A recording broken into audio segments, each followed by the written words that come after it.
विद्यार्थी, छात्रों, विभाग, सरकार, इवन सबके लिए, अल्सो कोर्ट, सबके लिए कौतूहल का विषय बना हुआ है। रोज एक नया अपडेट्स, रोज एक नया न्यूज, है ना, रोज कुछ ना कुछ आते ही रहता है, होते ही रहता है। लेकिन अभी तक ये पता नहीं चला कि भाई रिजल्ट कब। एक आयोग का एक रिजल्ट है 31 अक्टूबर तक दे देंगे, लेकिन अभी भी सब जगह पर सारा रोस्टर क्लियर नहीं हुआ है। 6 to 8 और 1 to 5, 6 to 8 के रोस्टर तो क्लियर हो गए हैं, लेकिन 9, 10, 11, 12 के रोस्टर में अभी भी पेज फंसा हुआ है। और ये कहा जा रहा है कि 31 अक्टूबर तक रिजल्ट दे देंगे। हालांकि 31 अक्टूबर तक तो रिजल्ट आने की संभावना नगण्य है, न के बराबर है। हाँ, लेकिन हेड टीचर का जो रिजल्ट है वो आ सकता है। हेड टीचर का रिजल्ट आ सकता है। हेड टीचर की तैयारी लगभग पूरी हो चुकी है। रोस्टर क्लियर हो चुका है। 40,000 सीट था, 37,000 पर रिजल्ट आने वाला है। सीटें कम हो गई हैं। 40,000 सीट था हेड टीचर में, लेकिन 37,000 होगा। और इसी बात का डर है कि कहीं ऐसा ही कुछ TR3 के अंदर में जो है 87,774 जो सीट है उसमें ना कुछ कर दिया जाए, उसमें ना कुछ कम कर दिया जाए। हालांकि हेड टीचर में जो चीजें सीटें कम हुई हैं उसके रीजंस जो बताए गए हैं, जो हम लोगों ने ढूंढने के प्रयास किए, वो ये बताया गया है कि आयोग के माध्यम से अंदर की जो खबर है कि जो मर्जर हुआ है स्कूलों का, तो मर्जर होने की वजह से हेड टीचर के डिमांड्स कम गए हैं, तो इस वजह से वहां पर सीटें जो थोड़ी सी 3,000 के अप्रॉक्स में कम हो गई है। 37,000 के सीट पर जो है वो हेड टीचर का रिजल्ट आने वाला है।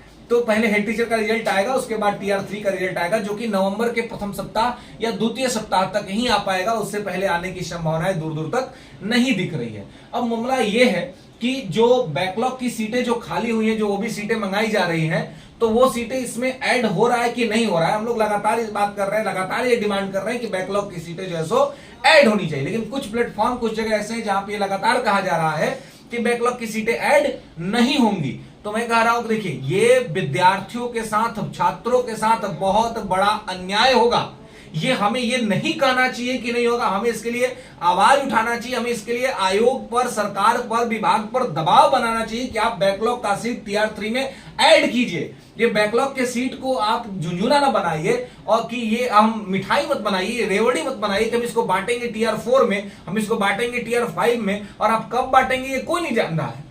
तो ऐसी स्थिति में इस पे सरकार और आयोग पर हमें ये दबाव बनाना चाहिए, हमें ये डिमांड लगातार करना चाहिए। डेमोक्रेसी है, लोकतांत्रिक देश है, यहां पर डिमांड करना हमारा अधिकार है और हमें अपनी बातों रखने का अधिकार है। तो यहां पे हम जो हमारे सही डिमांड्स है वो हमें अपने डिमांड्स को रखने चाहिए, ताकि विद्यार्थियों और छात्रों का कल्याण हो। नहीं तो अगर जैसे हेड टीचर में हुआ, 40,000 सीट था और 37,000 पर रिजल्ट, अगर कुछ ऐसा खेला 87,000, 7,074 सीट है, और अगर केवल 50,000 पे ही रिजल्ट दिया गया, अगर केवल 40,000 सीट पर ही रिजल्ट दिया गया, तो एक बार फिर से बहुत सारे विद्यार्थियों का भविष्य अंधकार में चला जाएगा। बहुत सारे छात्रों का जो भविष्य है, उनका जो दर्द है वो बना रह जाएगा, वो खत्म नहीं होगा। आखिर उनके दर्द को, उनके दुख को कौन समझेगा? अगर हम लोग नहीं समझेंगे, हम लोग आवाज नहीं उठाएंगे, हम लोग सरकार पर प्रेशर क्रिएट नहीं करेंगे, बहुत सारे छात्र ही विरोध करने लगते हैं कि क्यों बात कर रहे हैं, मत बात कीजिए। अरे भाई, डिमांड नहीं करोगे तो कैसे मिलेगा? डिमांड्स तो करना पड़ेगा ना। और बहुत सारा, और ये डिमांड करने के बहुत सारे फायदे दिखे। एक तरफ जहां बैकलॉग की बात तक नहीं होती थी, तो दूसरी तरफ सरकार पर जब दबाव बना और लगातार हम लोगों ने आवाज उठाया, तो सरकार ने ये कहा कि बैकलॉग की सीटें हमें ऐड करके दीजिए।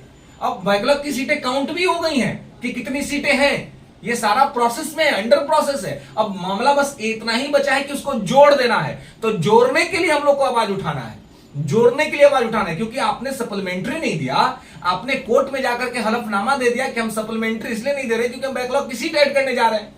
तो ये 40-50 हजार विद्यार्थियों का भविष्य क्या अंधकार में चला जाएगा? हम केवल कहें कि नहीं होगा, नहीं होगा। कोर्ट है, न्यायपालिका है, और इस दफा न्यायपालिका भी इंतजार कर रही है। कोर्ट में विद्यार्थी खड़े हैं, छात्र वहां पे खड़े हैं, वकील खड़े हैं वहां पर, कि अगर सरकार आनाकानी करती है तो फिर यहां पर किसी भी तरह से इस बार TR3 में बैकलॉग की seat at any how, at any condition जुड़ना चाहिए। छात्रों के साथ अन्याय नहीं होना चाहिए। TR1 में हुआ, TR2 में हुआ, TR3 में ये नहीं होगा, ये नहीं होने देंगे। लगातार हमारे जो विद्यार्थी हैं, जो छात्र हैं, जो कोर्ट में खड़े हैं, केस किए हुए हैं, वो लगातार संपर्क में हैं, और लगातार वकील लोग भी संपर्क में हैं, और कल हमने 3 से 4 वकील लोगों से बातचीत की और वहां से पूछा कि सर इसमें क्या होगा, क्या छात्रों का सही में बैकलॉग सीट नहीं जुड़ेगा। उन्होंने कहा कि सर आप निश्चिंत रहिए, बैकलॉग का सीट, और टॉप वकील जो पटना हाई कोर्ट के हैं, उन्होंने कहा कि बैकलॉग का सीट इस बार जुड़ के रहेगा, नहीं जुड़ेगा तो पूरा बहाली कैंसिल करा देंगे, लेकिन छात्रों के भविष्य के साथ जो है सो अन्याय नहीं होने देंगे, छात्रों के साथ जो है वो किसी तरह का उनको दिक्कत नहीं होने देंगे।